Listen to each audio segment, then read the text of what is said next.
할렐루야. 사랑하는 대강의 가족 여러분, 오늘 하루도 하나님의 말씀과 동행하는 삶이 되길 소망합니다. 오늘 함께 나눌 하나님의 말씀은 마태복음 22장 15절에서 22절 말씀입니다. 이에 바리새인들이 가서 어떻게 하면 예수를 말의 올무에 걸리게 할까 상의하고 자기 제자들을 헤롯 당원들과 함께 예수께 보내어 말하되, 선생님이여, 우리가 아노니 당신은 참되시고 진리로 하나님의 도를 가르치시며 아무도 꺼리는 일이 없으시니 이는 사람을 외모로 보지 아니하심이니이다. 그러면 당신의 생각에는 어떠한지 우리에게 이르소서.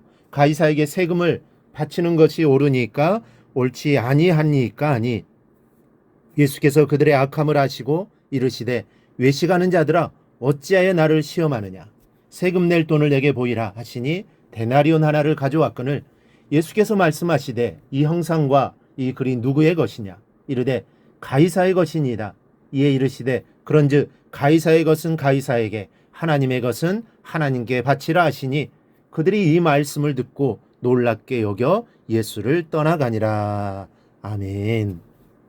하나님은 중심을 먼저 보시는 분입니다. 이 말은 하나님은 우리의 속 사람의 상태에 우선적인 관심을 갖고 계시다는 뜻입니다. 하나님께 중심을 보신다는 것은 다윗의 선택 과정에서 뚜렷하게 나타납니다. 사무엘이 왕이 될 자를 선택하는데 이새의 아들들을 모아놓고 판단을 합니다. 그런데 그 판단 기준이 자꾸 외모에만 신경을 씁니다. 그러자 하나님께서 사무엘에게 일러주십니다. 그의 용모와 키를 보지 말라. 내가 이미 그를 버렸노라. 내가 보는 것은 사람과 같지 아니하니 사람은 외모를 보거니와 나 여호와는 중심을 보느니라. 즉, 사람들은 외모를 보지만 하나님은 그 마음의 중심을 본다는 것이죠. 그리고 결국은 외모가 제일 왜소한 다윗을 선택하셔서 왕으로 세우셨습니다. 오늘 본문을 보니 바리새인들이 세금 문제를 가지고 예수님께 왔습니다. 입으로는 예수님을 칭찬하며 몰라서 물으러 온 것처럼 가장을 했지만 사실 속마음은 예수님을 올무에 걸려는 의도였습니다. 가이사에게 세금을 바쳐야 하느냐 말아야 하느냐, 이 질문을 이해하려면 약간의 배경 설명이 필요합니다. 예수님 당시 세금 납세 문제는 아주 민감한 뜨거운 감자였습니다. 유대인들, 특히 바리새인들은 이방인에게 납세를 하는 것은 하나님께 대한 신앙적인 범죄 행위로 여겼습니다. 여기서 당시 세금 납세는 주민세인데, 당시 14, 65세까지의 남자와 12세에서 65세까지의 여인들은 일꾼의 하루 임금에 해당하는 한 데나리온씩을 내었습니다. 이 세금을 이스라엘이 정복당하기 전에는 유대 왕에게, 즉 이스라엘 국가에 납세하였는데, 이스라엘이 로마에 정복당한 이후로는 로마 황제에게 납세하게 되면서 문제가 된 것입니다. 이런 문제를 들고 나온 바리새인들의 계산은 이렇습니다. 이스라엘의 왕은 하나님이신데 이방 왕들에게 세금을 바쳐 그를 인정한다면 하나님께 대한 반역으로 몰아갈 것이고, 또 납세를 거부한다면 그때는 국가 반역범으로 몰아 로마 당국에 고발하려고 했던 것입니다. 이들의 이 난처한 질문에 예수님께서 답변하셨습니다. 세금 낼 돈을 가져오라 하시더니 누구의 얼굴이 새겨졌느냐고 물으셨습니다.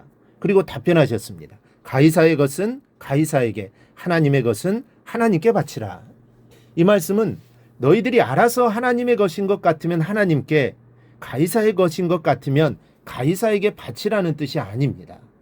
너희들은 이 세금 문제를 신앙의 중심 문제로 착각을 하고 있다는 말씀입니다. 즉, 가이사에게 세금을 바치는 것이 하나님에 대한 믿음을 좌우하는 것이 아니라는 지적입니다.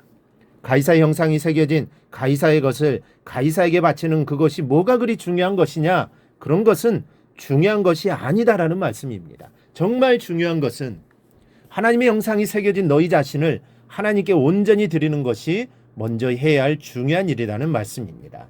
그렇습니다.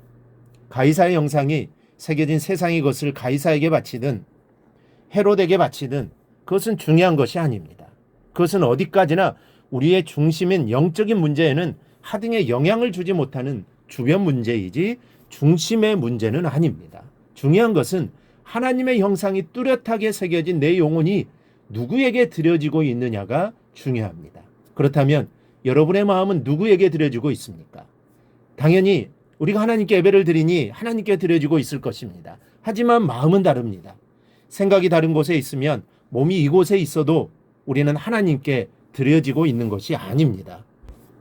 몸이 어디에 있든 마음이 있는 곳이 곧 여러분이 있는 곳입니다. 그러니 예배드릴 때에도 마음을 쏟아 예배드려야 합니다. 기도할 때도 마음을 쏟아 기도해야 합니다. 찬양을 할 때도 마찬가지고 봉사를 할 때도 마찬가지고 우리의 온 마음을 쏟아서 해야 합니다. 세상에 있을 때도 중요합니다. 몸은 세상에 있지만 마음이 하나님께 있다면 그 사람은 하나님께 드려지는 삶을 살고 있는 것입니다. 우리 하루하루가 얼마나 바쁩니까? 하나님 생각할 틈도 없이 바쁩니다. 그러나 그런 상황 속에서도 우리의 마음만은 늘 하나님께 있어야 합니다. 그렇게 살아가는 사람이 바로 성도 그리스도인인 것입니다. 그러니 여러분의 마음을 하나님께 드리시기 바랍니다. 어디에 있든지 마음을 하나님께 드리시기 바랍니다. 그리고 하나님은 여러분의 마음을 받으시기를 원하고 계십니다. 여러분, 하나님의 영상이 새겨진 우리의 영혼은 나의 것이 아니라 하나님의 것입니다. 하나님으로부터 왔기 때문입니다. 그러므로 마음을 하나님께로 향하십시오. 여러분의 마음을 하나님께 드리시기 바랍니다. 우리의 마음이 어디를 향하고 있느냐에 따라 영혼 문제도 결정됩니다. 그러니 여러분의 마음을 하나님 앞에 두는 하루가 되시기를 바랍니다. 그리하여 오늘 하루가 하나님의 기쁨이 되는 하루가 되기를 바랍니다.